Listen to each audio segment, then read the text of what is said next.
Bismillahirrahmanirrahim. Assalamualaikum warahmatullahi wabarakatuh. Anak-anakku, ini materi yang kedua, yaitu IPA ya. IPA. Anak kelas 6B yang kreatif dan inovatif. Tetap semangat, walaupun pembelajaran kita dari rumah alias daring. Ya. Tema 1, selamatkan makhluk hidup. Materinya perkembangbiakan tumbuhan KD 3.1. Tumbuhan merupakan sumber kehidupan bagi makhluk hidup. Manfaat dari tumbuhan bagi manusia: A. Sumber energi bagi manusia. B. Sumber vitamin untuk menjaga kesehatan tubuh. C. Sumber oksigen untuk bernafas. D. Peneduh dan memperindah kehidupan di bumi. Manfaat tumbuhan bagi hewan: A. Sebagai sumber energi bagi hewan agar tumbuh menjadi besar. Sekarang proses fotosintesis ya. Air diperoleh dari dalam tanah, diserap oleh akar. Ulang lagi ya Sampana. Air diperoleh dari dalam tanah, diserap oleh akar. Kemudian disalurkan ke seluruh tubuh tumbuhan melalui pembuluh xilem. Karbon dioksida diperoleh dari udara. Karbon dioksida diperoleh dari udara dan diserap melalui stomata atau mulut daun. Diulangi lagi ya, karbon dioksida diperoleh melalui udara, diperoleh dari udara ya, karbon dioksida diperoleh dari udara dan diserap melalui stomata atau mulut daun. Ya, daun itu mempunyai zat hijau daun, ya, klorofil. Ini inti dari proses fotosintesis. Setelah itu, cahaya matahari dipergunakan tumbuhan untuk membantu proses kimia, yaitu apa? Memproduksi gula.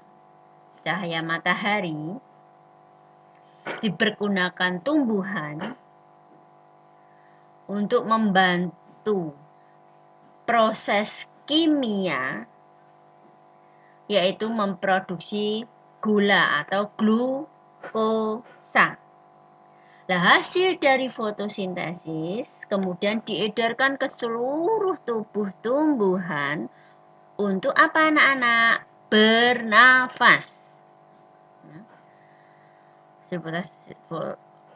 Hasil proses fotosintesis itu oksigen ya, digunakan tumbuhan untuk bernafas, untuk berkembang biak, untuk tumbuh, dan sisanya disimpan sebagai cadangan makanan. Itulah tadi proses fotosintesis.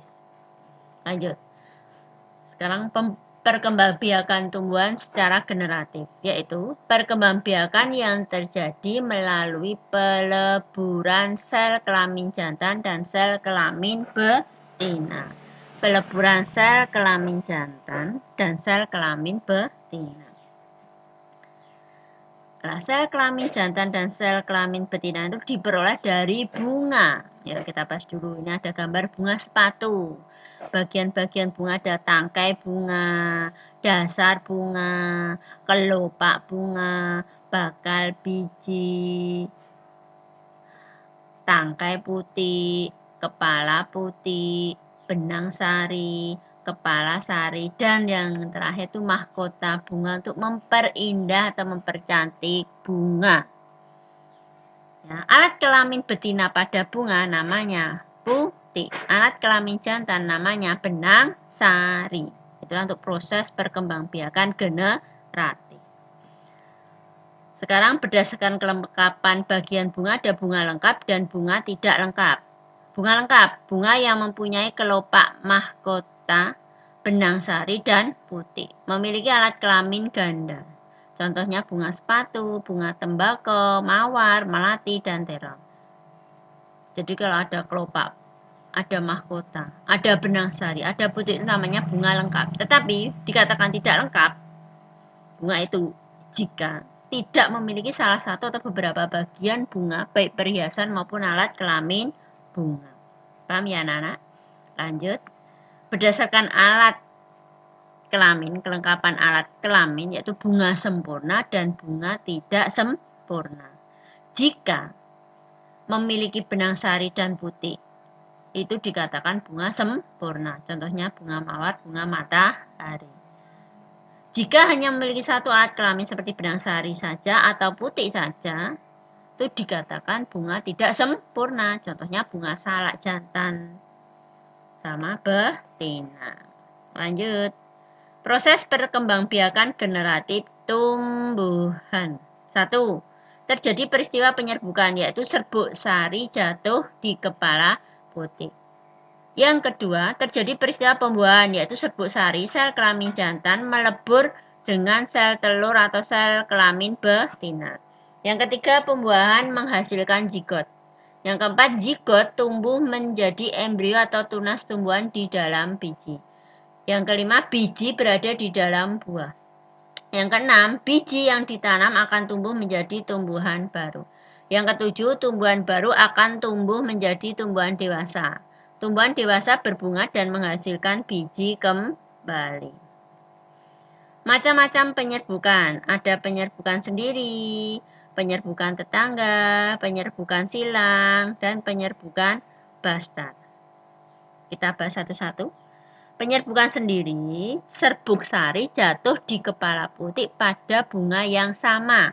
Serbuk sari jatuh di kepala putih pada bunga yang sama. Ya. Contohnya bunga mawar tangkai 1. Ya, itu penyerbukan sendiri.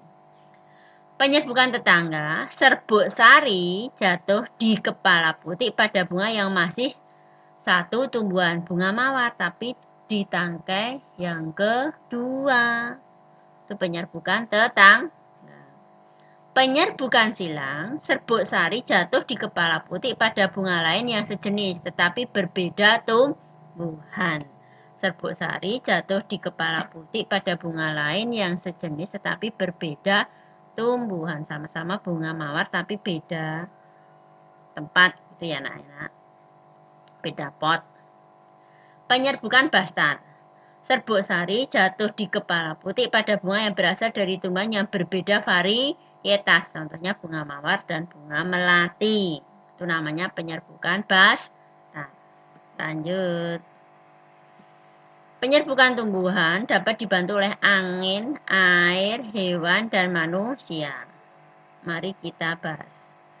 Bunga yang penyerbukannya melalui perantara serangga atau yoidiogami mempunyai ciri-ciri. Mahkotanya besar, warna mencolok, mengeluarkan bau khas wangi ya, menghasilkan nektar. Bantuan siput, serangga, kelelawar, bunga yang penyerbukan melalui perantara angin memiliki ciri-ciri serbuk sarinya banyak, kecil, serta ringan. Bentuk kepala sari besar, bentuk tangkai sari panjang, kepala putih berbulu, dan terentang keluar dari bunga. Bentuk mahkota kecil atau tidak mempunyai mahkota, contohnya jagung dan padi. Penyerbukan dengan bantuan air, hidrogami, biasanya tumbuhan yang hidup di air, contohnya hidrilia sama terata. Penyerbukan dengan bantuan manusia, antropogami. Sekarang perkembangbiakan tumbuhan secara vegetatif.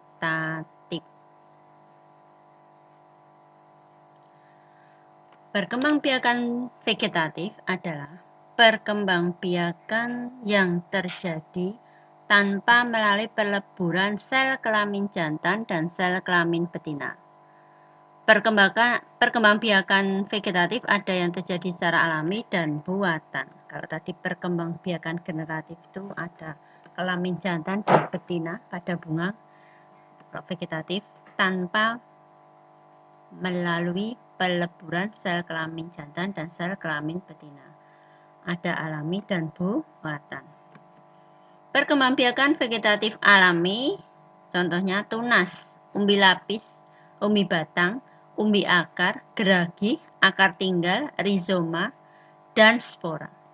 Perkembangbiakan vegetatif buatan, cangkok, stek batang, stek daun, merunduk, tempel, atau okulasi dan sambung. Kita bahas satu persatu. Umbi akar. Perkembangbiakan dan umbi akar sebenarnya tidak bisa terjadi. Namun pada dasarnya untuk menumbuhkan tunas pada batang membutuhkan cairan yang berasal dari umbi atau cadangan makanan. Karena cadangan makanan yang digunakan berasal dari akar yang menggembung, maka perkembangbiakan ini dikatakan perkembangbiakan dengan umbi akar. Setelah tunas berubah menjadi daun, tumbuhan tersebut dapat melakukan proses fotosintesis dan digunakan tumbuhan untuk membentuk akar yang baru yang selanjutnya akar tersebut akan diisi cadangan makanan, sehingga terlihat akarnya menggembung. Contohnya tanaman wortel dan singkong itu perkembangbiakan dengan umbi akar. Umbi lapis.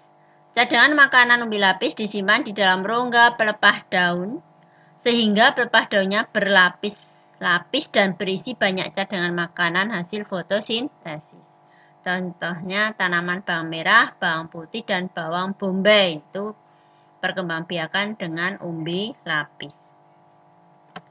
Rizoma atau akar tinggal merupakan perbanyakan tumbuhan dengan cara merambatkan batang dan akar di dalam tanah, sedangkan tunasnya muncul ke permukaan tanah, berubah menjadi daun, dan melakukan fotosintesis.